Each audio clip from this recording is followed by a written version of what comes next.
I'm Joe Cole, and this is what I know.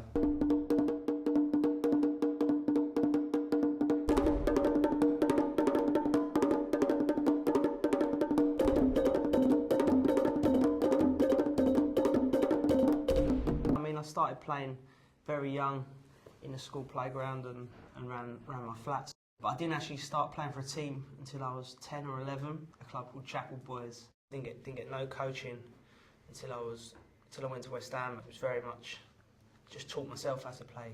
I was just known as the kid with a ball.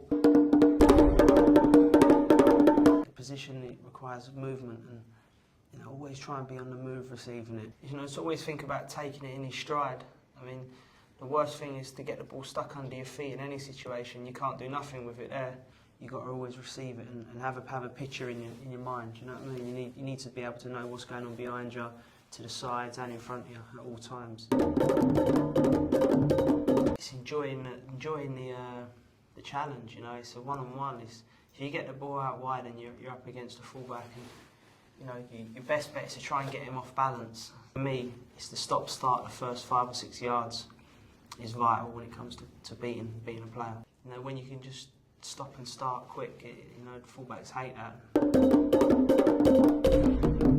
You're born with an amount of desire to practice, and as a kid, I practiced more than anyone. I just pushed myself and pushed yourself. And there's nothing better for me than a brick wall and a football with myself. I just went off in my own world, pinging it against the wall, taking it with my right foot, taking it with my left foot. If your focus is always on improving and practicing, you'll go a long way. It's all about the change of the pace of your body. You don't have to do it 100 miles an hour either. Defenders are going to be flying in the way to try and block things, and if you can manage to slow your body down in time, when you're near the goal and you know that defenders are desperate, that's the best place to use it. It's receiving the ball when things ain't going well, when you're losing, when you're not playing well, and still playing your game, still trying things.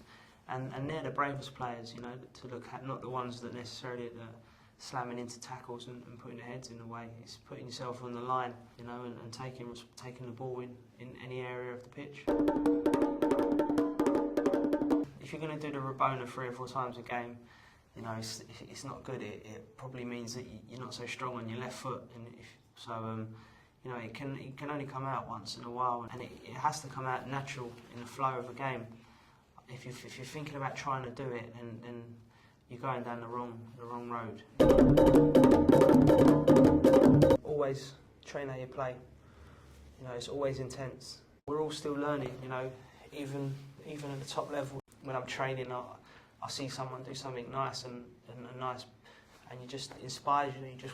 You want to get yourself better. You might just take one thing away from you, but that one thing could be just give you that 1-2% extra that can take your game on to the next level. You might only play 10-yard passes for 89 minutes.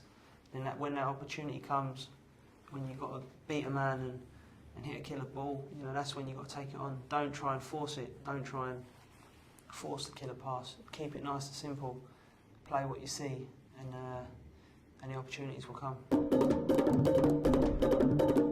Every day is an opportunity to improve. Every day is an opportunity to learn. There's a lot of obstacles on the way as you're growing up. There's a lot of people want to take you down. I think if your focus is always on improving and practicing, you'll go a long way.